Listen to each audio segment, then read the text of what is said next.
pantalla, chicos? Sí, doctora. Listo, gracias. Entonces, vamos a empezar el módulo de enzimología. Vamos a empezar con la cuantificación de Km y velocidad máxima de una enzima en particular, la fosfatasa ácida. Objetivos de aprendizaje. Al finalizar la práctica, ustedes tienen que estar capacitados para lo siguiente. Tienen que poder explicar la importancia de la cuantificación de parámetros cinéticos como Km y velocidad máxima. Tienen que estar capacitados para explicar los cálculos necesarios para la determinación de una reacción enzimática que sigue la cinética de Michaelis y Menten. A su vez, tienen que poder determinar la Km y la velocidad máxima de una enzima en particular, como ejemplo esta de la fosfatasa ácida, que sigue la cinética de Michaelis-Menten, así como tienen que estar capacitados para aplicar o calcular estos parámetros a partir de arreglos algebraicos como el arreglo de Leinweber y Burke. Cuando hablo de cinética de Michaelis-Menten, chicos, me estoy refiriendo a que es una cinética que tiene una curva hiperbólica. Es decir, ¿qué significa una curva hiperbólica? Que solo tiene un solo sitio de fijación o más de un sitio de fijación, pero no cooperativo. En cambio, la otra cinética es la cinética de las enzimas alostéricas, ¿no? Bueno, pero ahora vamos a hablar de la cinética de Michaelis-Menten.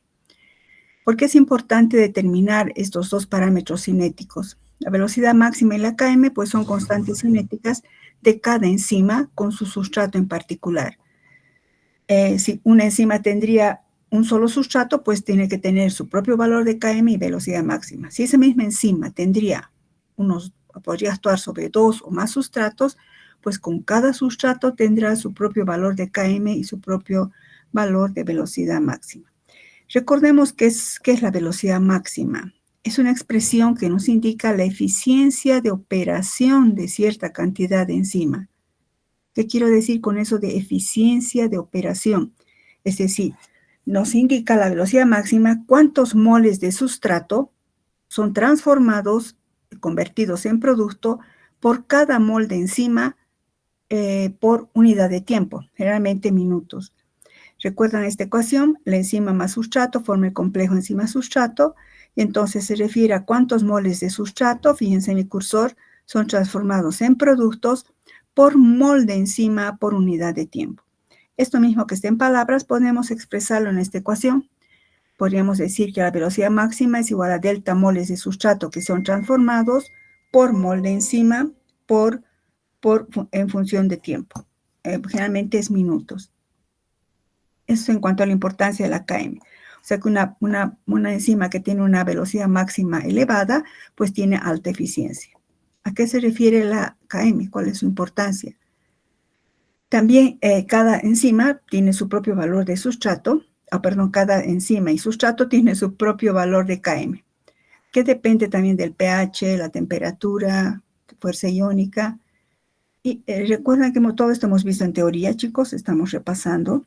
La definición operativa de Km, recuerdan, la Km es una concentración de sustrato necesaria para alcanzar la mitad de la velocidad máxima, es decir, la mitad de la eficiencia de acción de una enzima.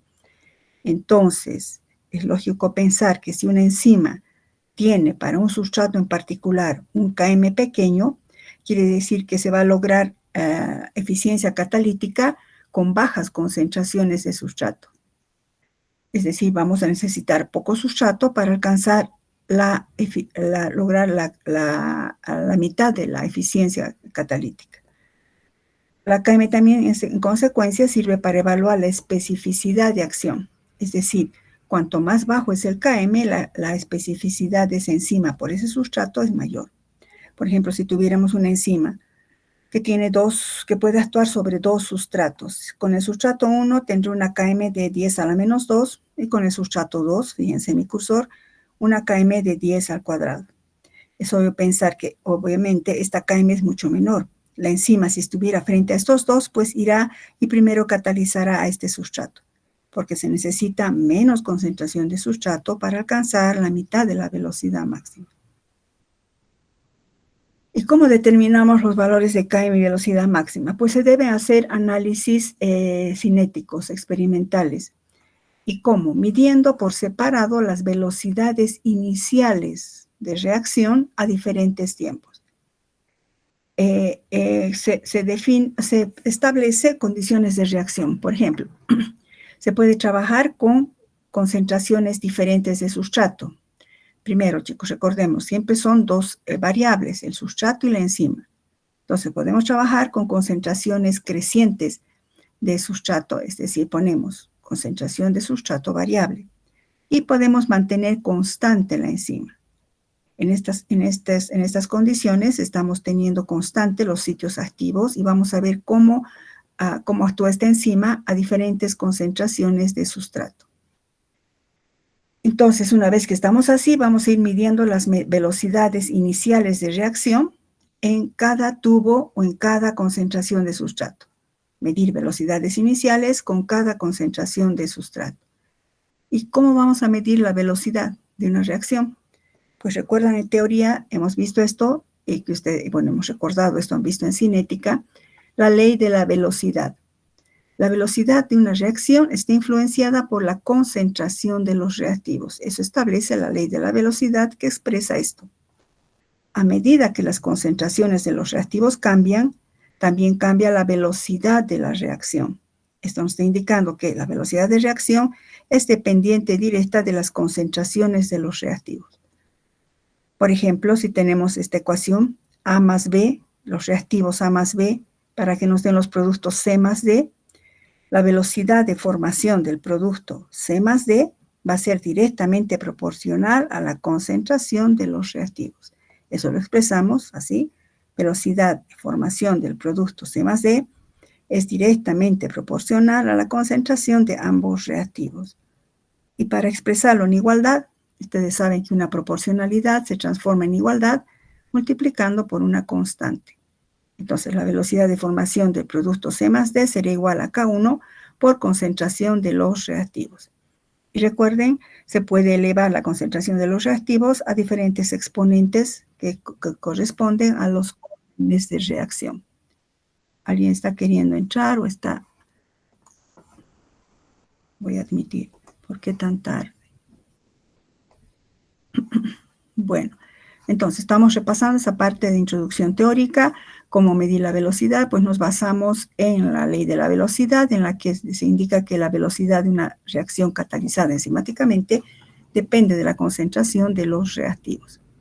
Pero, ¿y cómo vamos a medir? Por ejemplo, si tuviéramos los reactivos o el reactivo A, o puede ser aquí enzima y sustrato, para que nos dé productos, ¿cómo vamos a medir la velocidad? Pues hay dos estrategias. Uno, por desaparición del reactivo o por aparición de producto. Es decir, si digamos podemos calcular que a un inicio, al tiempo cero, tenemos, digamos, 1 mol del reactivo A. Después de 1 minuto tendré 0,8 moles. Después de 2 minutos, 0,6 y así. Se puede ir midiendo por desaparición de la concentración o disminución de la concentración del reactivo. O si tenemos una reacción que nos pueda medir cuánto aparece de producto por unidad de tiempo, pues aplicamos por aparición de producto. ¿Cuál es el más factible? ¿De qué depende? Pues de las condiciones de reacción.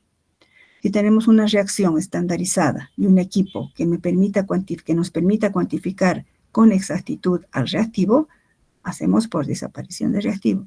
Si tenemos una reacción y un equipo que nos permita, repito, cuantificar con exactitud al producto, haremos la estrategia de por aparición de producto. Es lo que se va a hacer en este tema. Materiales y reactivos, pues tubos de ensayo, gradillas, pipetas, matraces aforados de 10, 25, 50 y tienen que ser clase A, puesto que estamos determinando constantes cinéticas, tienen que trabajarse con mucha exactitud. Aquí falta balanza analítica, espectrofotómetro y reactivos. El sustrato de la enzima de la fosfatasa ácida es el fosfato de paranitrofenilo, que vamos a ver ahorita su estructura. Entonces, el sustrato es el paranitrofenilo. La enzima que vamos a estudiar, la fosfatasa ácida. ¿Está claro, chicos? Esto también es solo cálculos. No tenemos enzima pura. Para esto necesitaríamos tener la fosfatasa ácida cristalizada para trabajar y preparar, por ejemplo, 0,1 molar y ir trabajando. Pues no tenemos la enzima. Pero aquí lo importante es que ustedes sepan hacer los cálculos. no me hace sufrir mucho, en el sentido de que aunque tengamos la enzima, pero si no se sabe hacer los cálculos, pues no adelantamos mucho, ¿no? Bueno, el fosfato de paranitrofenil, siempre aplicamos seguridad química, pues este sustrato no sugiere mayor peligro, ¿no? Fíjense su diagrama, su cuadrito, su diamante de la NFPA es 000. En la parte experimental, ¿cómo cuantificamos la KM y la velocidad máxima? ¿Qué hemos dicho primero? Partimos de que debemos medir la velocidad de reacción de la enzima. Esta es, bueno, es la estructura por difracción de rayos X y luego, digamos, esquematizada de la fosfatasa alcalina ácida que tiene aquí su dominio, que actúa y ejerce su acción. El fundamento de la reacción. Las fosfatasas son enzimas que se encuentran en la sangre. Se denominan fosfomonoesterasas. ¿Qué significa fosfomonoesterasas? Es que, vamos a ver, no dejaremos primero eso. Incluyen dos tipos de enzimas, la fosfatasa alcalina y la fosfatasa ácida. La fosfatasa alcalina tiene su código, recuerdan, de EC, Enzyme Commission o Comisión de Enzimas, que es como el carnet de identidad de cada enzima. Y el primer dígito, fíjense, es 3. Igual en la fosfatasa ácida, el primer dígito o número es 3. ¿Qué significa esto? Representa la clase de enzima, clase, subclase, subclase y serie. Repito, es como un carnet de identidad. Lo que nos interesa ahorita es que pertenece a la clase 3. ¿Recuerdan? La clasificación de enzimas, oxidorreductasas, transferasas, y la clase 3 es hidrolasas. Entonces, la fosfatasa ácida es una hidrolasa, pero específicamente es una fosfomonoesterasa. ¿Qué significa eso? Que es capaz de hidrolizar enlaces fosfoéster. Repito, fosfomonoesterasa significa que es capaz de hidrolizar, es una hidrolasa capaz de hidrolizar enlaces fosfoéster. El sustrato de la fosfatasa ácida es el paranitrofenilfosfato, paranitrofenilfosfato. Y esta enzima, al ser una hidrolasa, utiliza el agua como reactivo y el agua realiza un ataque nucleofílico a este nivel e hidroliza, rompe este enlace, formando como producto el paranitrofenol. Y entonces aquí surge la disyuntiva. Queremos saber las constantes cinéticas de esta enzima. ¿Qué debo hacer? Debo medir la velocidad de reacción de esta enzima. ¿Cómo voy a medir la velocidad de reacción? Puede ser por desaparición de reactivo o por aparición de producto. El paranitrofenol absorbe muy bien a 405 nanómetros de longitud de onda. Entonces, ¿tenemos espectrofotómetro con filtro 405? Sí, digamos, ¿no? Sí. Entonces, vamos a medir por aparición de producto. Vamos a ver en función de cada minuto cuánto de paranitrofenol aparece o cuánto de paranitrofenol se está formando. De esa manera medimos la velocidad, repito. La velocidad va a estar dada por cuánto paranitrofenol se forma por minuto. El procedimiento, siempre en toda reacción enzimática se habla de las condiciones de reacción. Sustrato, concentración de sustrato va a ir variando. Vamos a ver a diferentes concentraciones de sustrato. La concentración de la enzima va a ser constante. Temperatura óptima de la enzima 37 grados, pH óptimo aproximadamente 5, por eso se llama fosfatasa ácida. Entonces, si la concentración de sustrato va a ir variando, vamos a hacer primero la preparación de concentraciones de sustrato, diferentes concentraciones de sustrato.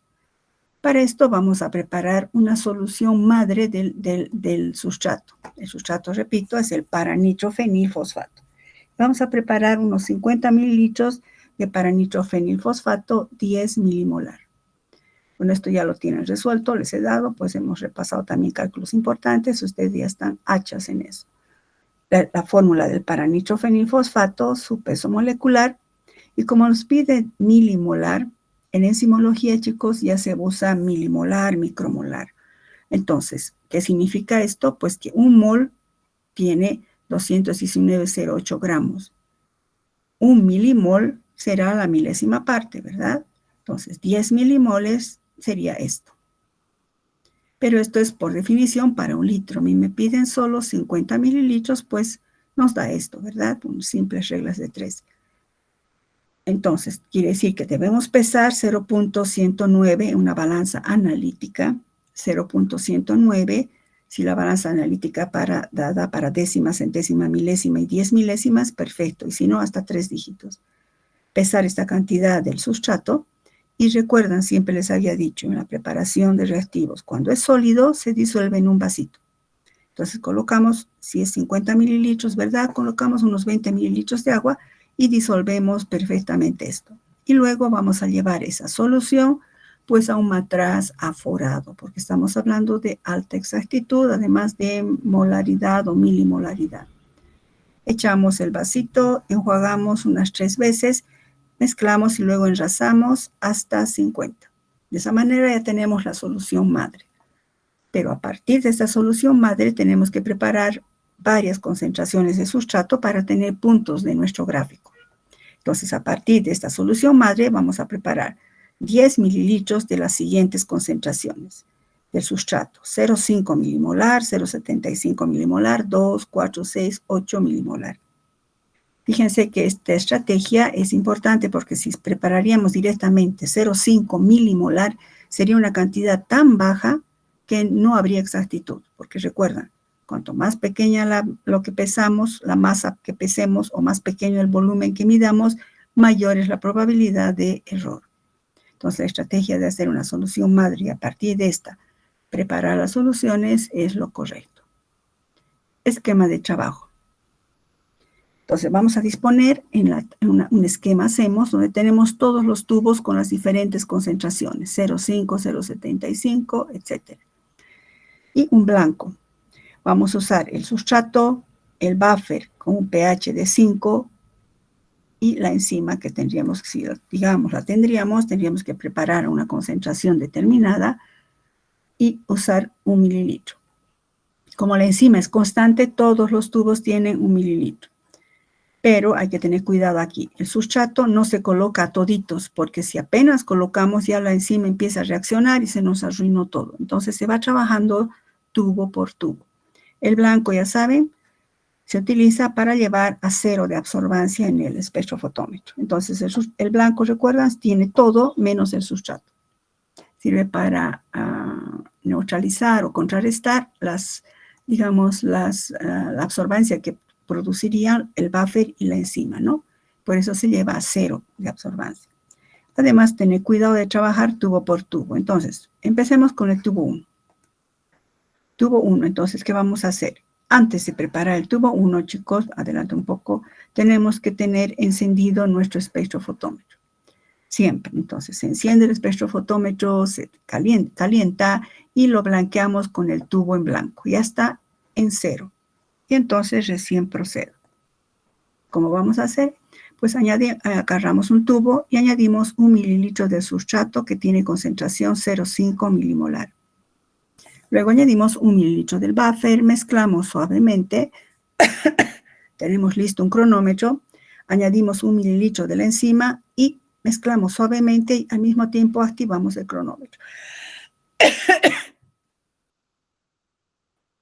Entonces, activamos el cronómetro. Ya está blanqueado, ¿verdad? Ya está en 0.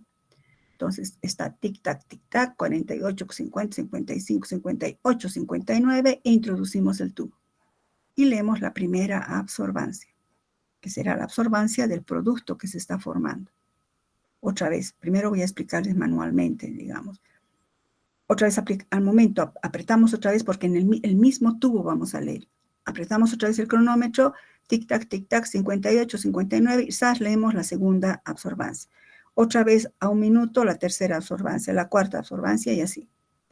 En un equipo más moderno, chicos, se puede programar, es decir, por ejemplo, programar lectura cada minuto, 6 lecturas. Y entonces no es necesario sacar ni tic-tac ni cronómetro. El equipo directamente cada minuto va a leer las absorbancias. Entonces, imaginemos que tenemos estos valores. Esta es la absorbancia del producto. ¿Cuál es? Paranitrofenol a 1 minuto. Esta es la absorbancia del paranitrofenol a los 2 minutos. Absorbancia del paranitrofenol a los 3, a los 4 y así. Entonces, nosotros queremos saber la velocidad. ¿Cómo voy a saber la velocidad? ¿Qué es la velocidad? ¿Cuánto de producto se forma por minuto? Entonces sacamos deltas. Delta, que sería 0,230 menos 0,150, 0,08. 0,311 menos 0,230 es 0,081. Y así, 0,388 menos esto me da esto. Esto menos esto me da esto. Esto menos esto me da esto. ¿Y cómo voy a tomar? Es hasta que se haga constante. ¿Qué quiere decir? Si aquí vemos, por ejemplo, 008, que significa que cada minuto se forma 008, aparece, mejor diríamos, 008 de absorbancia del producto. Un minuto después, también 008. Un minuto después, si esto redondeamos, casi es 008, ¿no? Pero después va bajando. Entonces, hasta donde está constante, quiere decir que esta es la velocidad inicial con la que está apareciendo el producto, expresado en absorbancia. Sacamos la media, sumamos, dividimos entre 3 y nos da 0,079. ¿Qué significa? Que cada minuto se forma 0,079 de observancia del producto. Entonces, esa es la velocidad. Por eso calculamos la velocidad de formación del producto, que sería esto, ¿no? Que sería, bueno, esto también expresado así, delta absorbancia del producto por minuto, o sea, delta absorbancia a 405 nanómetros por minuto. Eso es, entonces, si resumimos con el tubo 1, ¿qué concentración tenía? 0,5 milimolar. Entonces, hacemos una tablita. A un minuto, estoy repitiendo estos valores, chicos, si se fijan, son estos mismos, pero ahora lo estoy ordenando. A un minuto me da una absorbancia de 0,150. A 2 minutos, está 13, así. Hemos visto que al sacar los deltas se vuelve constante hasta acá, y los deltas me dan 0,079. O sea, resumiendo, que para 0,5 milimolar de sustrato, la velocidad inicial es 0,079 de producto por minuto. ¿Cuánto será para el tubo 2? Va a ser para cada uno de los otros tubos. Aparte de que no hay enzima, chicos, esto es un trabajo sumamente largo. Pero no podemos dejar de explicarlo y que ustedes sepan cómo se hace. Ahora, pasamos al segundo tubo. Segundo tubo, ahora es concentración de sustrato 0,75. Y trabajamos igualito.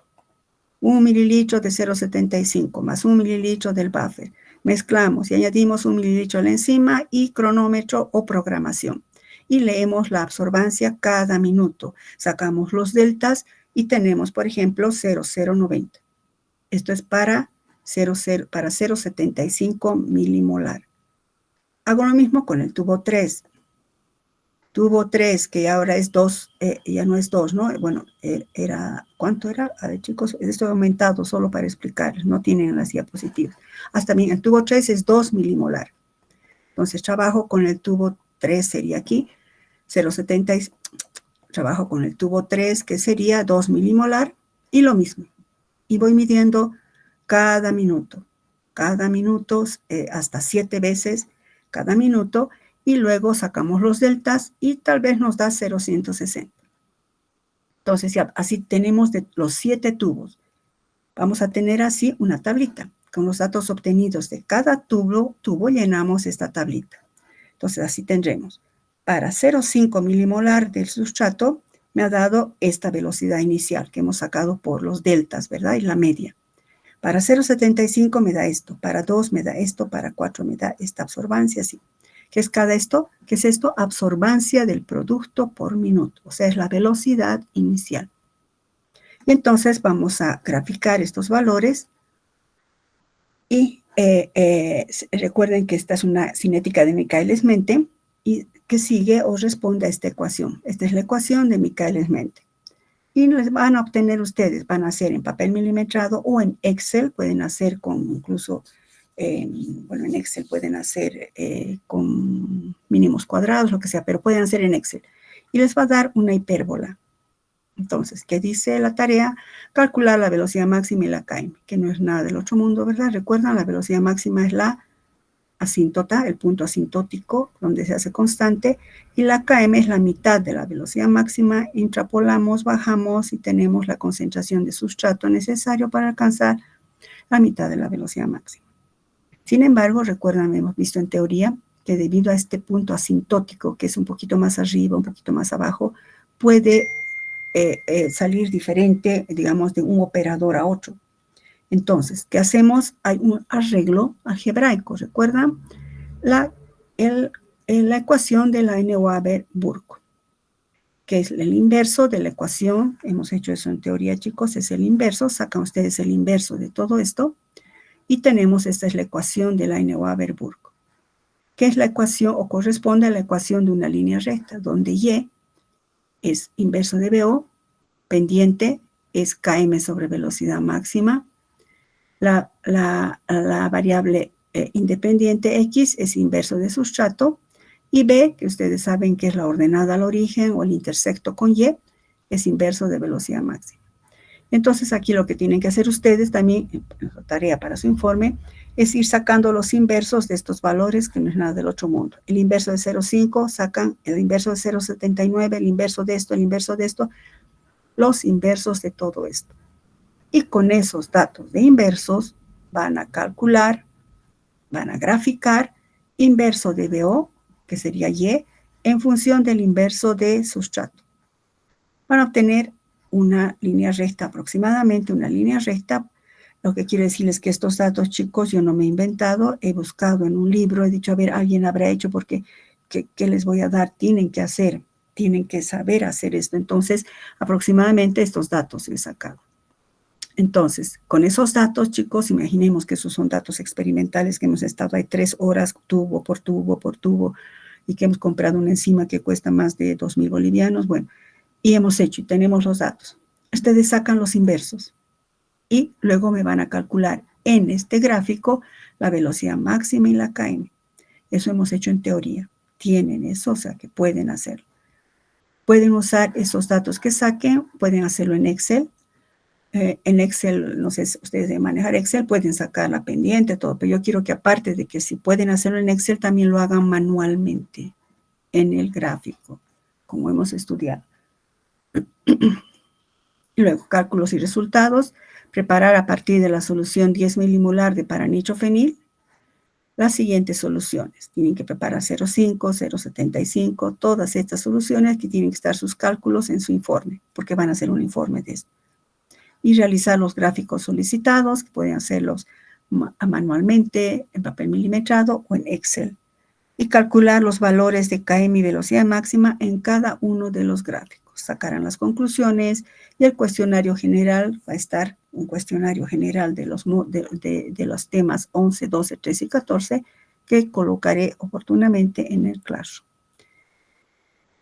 Algo que quiero decirles para que de ayuda, chicos, aquí. Fíjense, estas son las diapositivas de teoría. Fíjense, hemos hecho algo parecido, ¿recuerdan? Les decía, vamos a hacer esto en prácticas. Aquí tienen lo mismo. Cada minuto lee las absorbancias. Con esos datos hacer más o menos algo así. Y según la gráfica de la Neuhaber-Burke y la metodología, quiero que hagan. Lo tienen, chicos. Pero quiero que practiquen con esos datos que les he dado. Bueno, ¿alguna pregunta sobre el tema, chicos, de este? No se retiren, voy a registrar asistencia, chicos. Bueno, espérenme, no se retiren.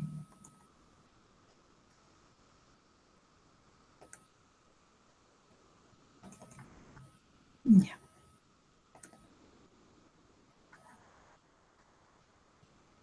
Bueno, aquí están todos, chicos. Díganme, ¿quiénes están del 311?